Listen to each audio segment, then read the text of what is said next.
Horatio Nelson was born on the 29th of September 1758 in Burhamthorpe, Norfolk, England, as the 6th of 11 children. Horatio attended the Paston Grammar School, North Walsham, until he was 12 years old, and also attended King Edward VI Grammar School in Norwich. His naval career began on the 1st of January 1771 when he reported to the third-rate HMS Reasonable as an ordinary seaman and coxswain under his maternal uncle, Captain Maurice Suckling, who commanded the vessel. Shortly after reporting aboard, Horatio was appointed a midshipman and began officer training. Early in his service, Horatio discovered that he suffered from seasickness, a chronic complaint that bothered him for the rest of his life. Horatio was dispatched to serve aboard the West Indiaman Mary Ann of the merchant shipping firm of Hibbert, Purrier, and Horton, in order to gain experience at sea. He twice crossed the Atlantic before returning to serve under his uncle. Horatio then learned of a planned expedition under the command of Constantine Phipps, intended to survey a passage in the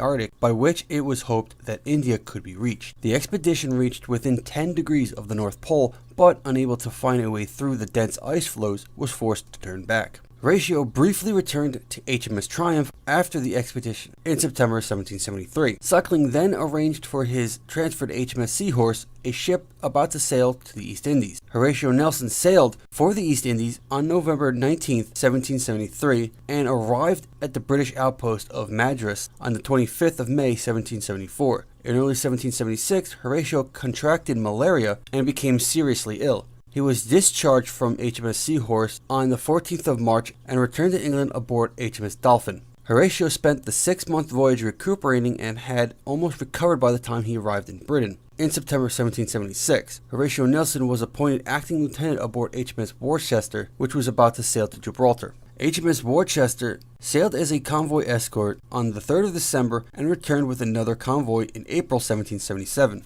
Horatio Nelson then traveled to London to take his lieutenant's examination on 9th of April, and the next day received his commission and an appointment to HMS Lowestoft. After the outbreak of the American War of Independence, HMS Lowestoft took several prizes, one of which was taken into Navy service as the Little Lucy. The entry of the French into the war in support of the Americans meant further targets for Parker's fleet, and it took many prizes towards the end of 1778. Lieutenant Nelson was subsequently appointed as master and commander of the brig HMS Badger on the 8th of December. After news of the peace reached Hood, Nelson returned to Britain in late June 1783. Horatio Nelson returned to England in January 1784.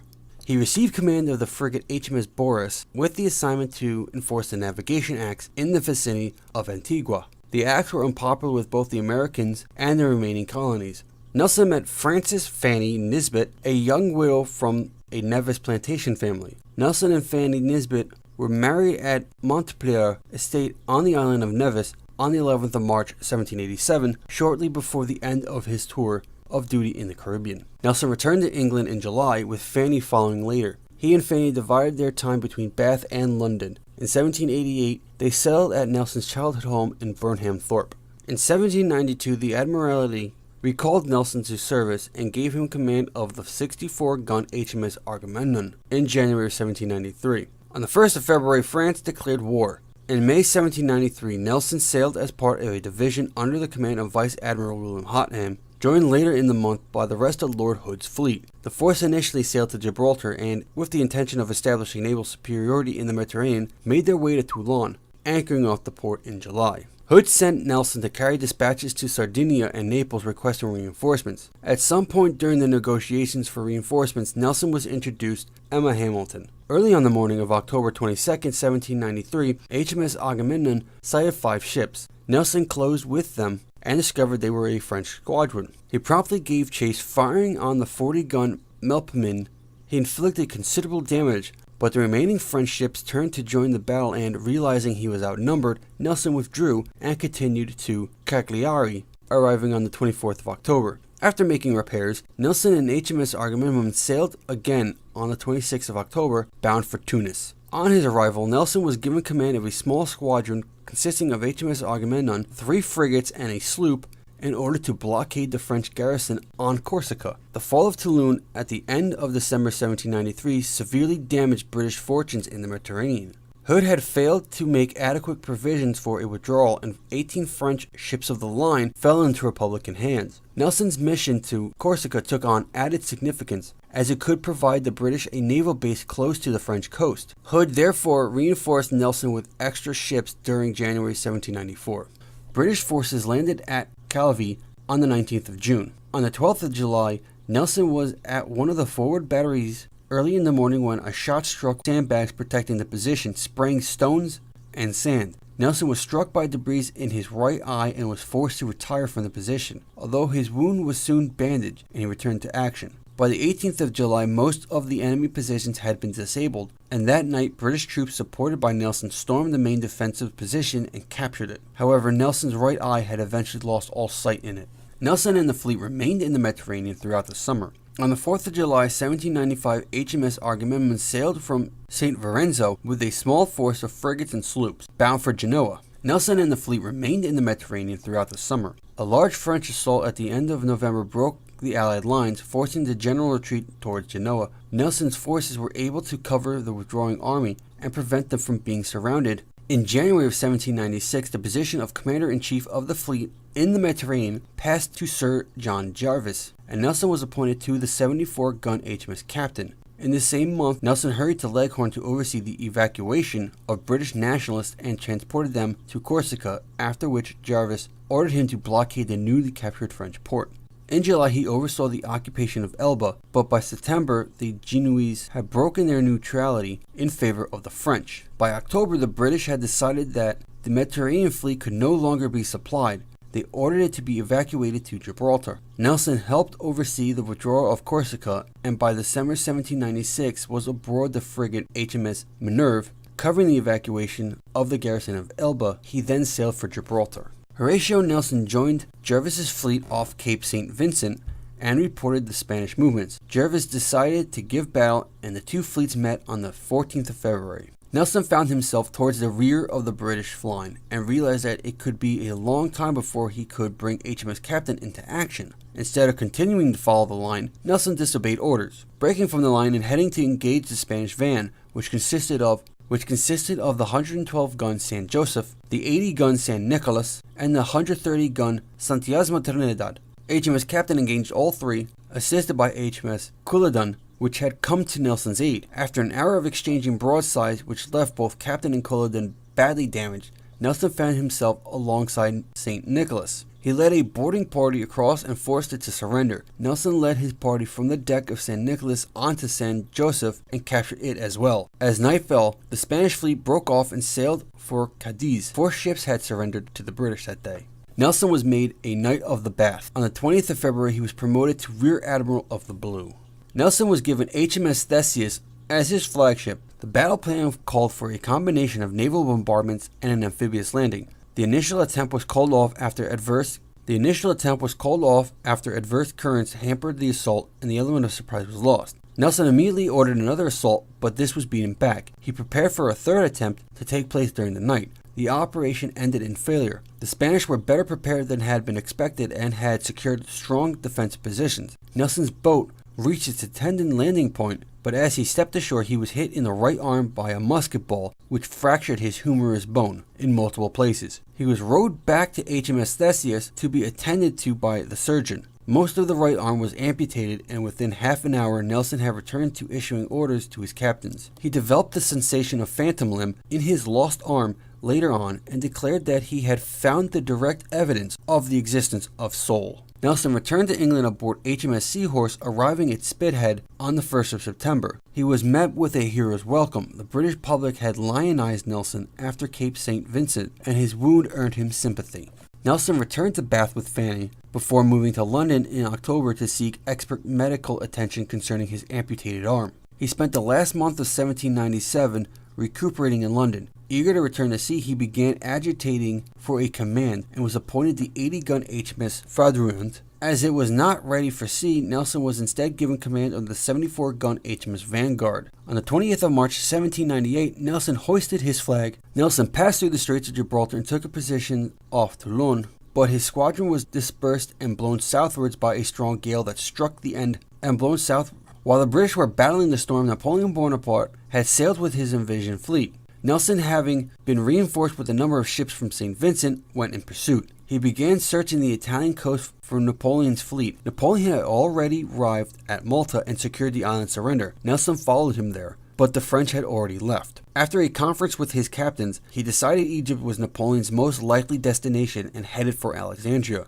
On his arrival on the 20th of June, he found no sign of the French, so he withdrew and began searching to the east of the port. While he was absent, Napoleon's fleet arrived on the 1st of July and landed their forces unopposed. Nelson had crossed the Mediterranean in a fruitless attempt to locate the French and had returned to Naples to reprovision. Searching along the coast, he finally discovered the French fleet at Albuquerque Bay on the 1st of August, 1798. Nelson immediately prepared for battle. It was late by the time the British arrived, and the French, anchored in a strong position, did not expect them to attack. Nelson, however, immediately ordered his ships to advance. The French line was anchored close to a line of shoals. Captain Thomas Foley, aboard HMS Goliath, discovered a gap between the shoals and the French ships, and took Goliath into the channel. The unprepared French found themselves attacked on both sides. The British fleet was soon heavily engaged, passing down the French line and engaging their ships one by one. Nelson, on HMS Vanguard, personally engaged Spartiate, also coming under fire from Aquilion.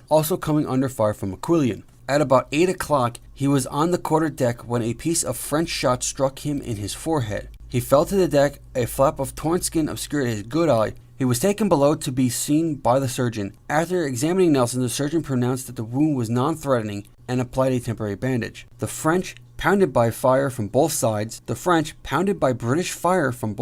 had begun to surrender, and the victorious British ships continued to move down the line, bringing Bruges, a 118-gun flagship Orient, under constant heavy fire. Orient caught fire under this bombardment and later exploded. The Battle of the Nile was a major blow to Napoleon's ambitions in the east. The French fleet had been destroyed, only 2 ships of the line, and Nelson was promoted to Rear Admiral of the Red on the 14th of April 1799. Nelson returned to Palermo, Italy in August, and in September became the senior officer in the Mediterranean after Lord Keith. Nelson had a difficult relationship with his superior officer. He was gaining a reputation for insubordination, having initially refused to send ships when Lord Keith requested them, and on occasion returning to Palermo without orders. By September, Nelson was in Prague. He subsequently made his way to London, arriving on the 9th of November. It was during this period that his wife Fanny Nelson and his mistress Emma Hamilton met for the first time. Nelson was reported as being cold and distant to his wife. Events came to a head around Christmas. Fanny issued an ultimatum on whether he was to choose her or Emma. The two never lived together again after this. Shortly after his arrival in England,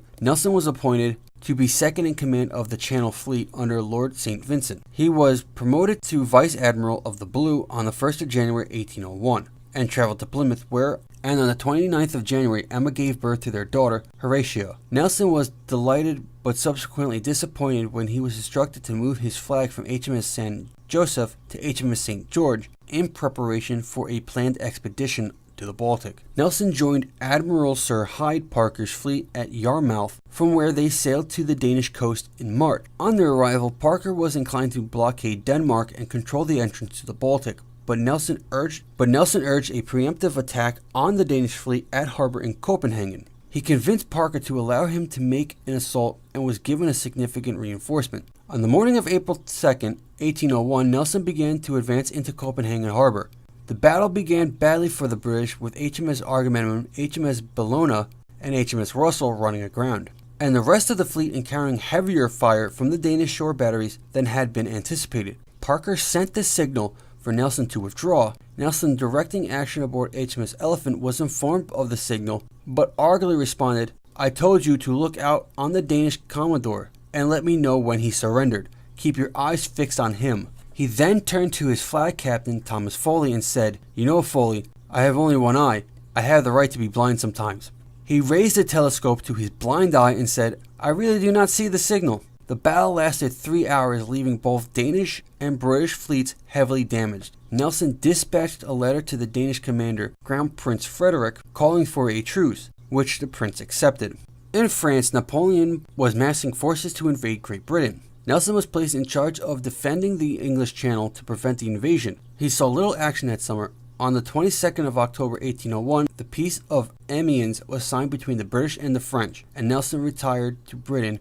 In 1802, Nelson bought the Merton Place, a country estate in Merton, Surrey. The following month, war broke out again, and Nelson prepared to return to sea. Nelson was appointed Commander-in-Chief of the Mediterranean Fleet and given the first-rate HMS Victory as his flagship. He joined it at Portsmouth, where he received orders to sail to Malta and take command of a squadron there before joining the blockade of Toulon. Nelson arrived off Toulon in July 1803 and spent the next year and a half enforcing a blockade. He was promoted to Vice Admiral of the White while still at sea on the 28th of April 1804. Captain Henry Blackwood arrived in Merton early on the 2nd of September, bringing news that the French and the Spanish fleets had combined and were currently at anchor at Cadiz. Nelson hurried to London, where he met cabinet ministers and was given command of the fleet blockading Cadiz. Major General Arthur Wesley was waiting to be debriefed on his Indian operations and Nelson on his chase and future plans. However, after a few minutes, Nelson left the room and, having been told who his companion was, returned and entered into an earnest and intelligent discussion with the young Arthur Wesley on the war, the state of the colonies, and the geopolitical situation that left a marked impression upon Wesley. This was the only meeting between the two men.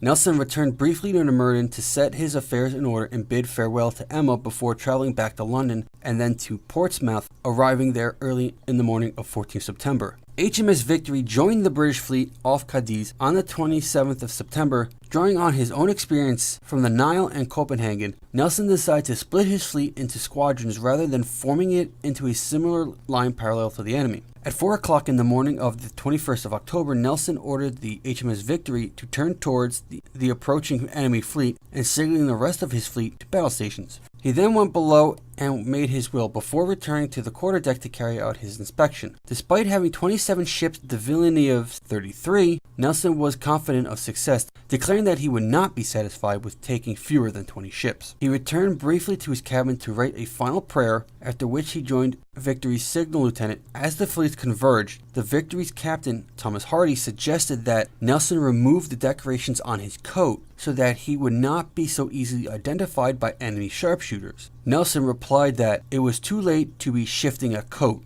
adding that they were military orders and he did not fear to show them to the enemy. HMS Victory came under fire with great accuracy as the distances decreased. A cannonball struck and killed Nelson's secretary. The HMS Victory had by now reached the enemy line, and Hardy asked Nelson which ship to engage first. Nelson told him to take his pick, and Hardy moved Victory across the stern of the 80-gun French flagship Bucentaure. HMS Victory then came under fire from the 74-gun Redoutable, lying off the Bucentaure's stern. The 130-gun Santinista Trinidad. As sharpshooters from the enemy ships fired onto Victory's deck from their rigging, Nelson and Hardy continued to walk about, directing and giving orders. Shortly after 1 o'clock, Hardy realized that Nelson was not by his side. He turned to see Nelson kneeling on the deck, supporting himself with his hand before falling onto his side. Hardy rushed to him, at which point Nelson smiled. He had been hit by a marksman from the Redoutable. The bullet had entered his left shoulder, passed through his spine at the 6th and 7th thoracic vertebrae, and lodged 2 inches below his right shoulder blade in the muscle of his back. Nelson was carried below. He was taken to the surgeon, William Beatty. Nelson died at 4:30, 3 hours after he had been shot. On the 9th of January, a funeral procession consisting of 32 admirals, over 100 captains, and an escort of 10,000 soldiers took the coffin from the Admiralty to St. Paul's Cathedral. Nelson's influence continued long after his death and saw periodic revivals of interest, especially during times of crisis within Britain. Sir Winston Churchill found Horatio Nelson to be a source of inspiration during the Second World War.